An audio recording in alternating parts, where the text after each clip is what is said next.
Driver ভাই আমাদের service সহযোগিতা করছেন, একটু ধৈর্য ধরেন আর একটু সহযোগিতা করেন।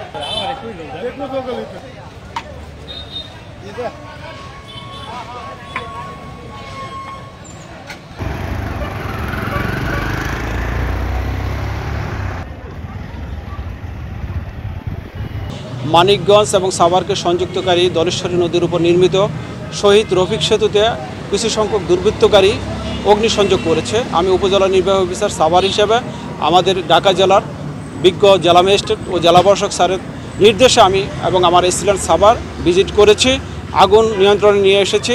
আমি এলাকাবাসীর প্রতি আমি আহ্বান জানাবো, যদি আপনাদের এই সেতু টুল নিয়ে কোনো আপনাদের আবেদন থাকে, আপনাদের উপজেলা নির্বাহী অফিসার মাধ্যমে আপনারা আমাদের কাছে আবেদন করতে পারেন। আমার কাছে আমি যথাযথ কর্তৃপক্ষকে আপনাদের দাবিটি আমি পৌঁছে দেওয়ার চেষ্টা করব এবং করব। পাশাপাশি আপনাদেরকে বলবো, কেউ হলো যে রাষ্ট্রের সম্পদে আগুন দেওয়ার অধিকার রাখেন না। রাষ্ট্রের সম্পদে যারা আগুন দিবেন, সরকারকে যারা বিব্রত করবেন, রাষ্ট্রকে যারা হলো যে অস্থিতিশীল করার চেষ্টা করবেন, তারা হলো যে প্রচলিত আইন অনুযায়ী কিন্তু হলো যে রাষ্ট্রের শত্রু হয়ে যাবেন, অপরাধী হয়ে যাবেন। অপরাধ আইন কেউ নিজের হাতে তুলে নেবেন না, কেউ অপরাধী হবেন না। আমি বলতে চাই, কেউ এই অগ্নিসংযোগ করার কেউ অধিকার রাখেন না। যারা অগ্নিসংযোগ করেছেন তারা হলো যে অপরাধী এবং প্রচলিত আইন অনুযায়ী তাদের বিরুদ্ধে যথাযথ ব্যবস্থা গ্রহণ করা হবে।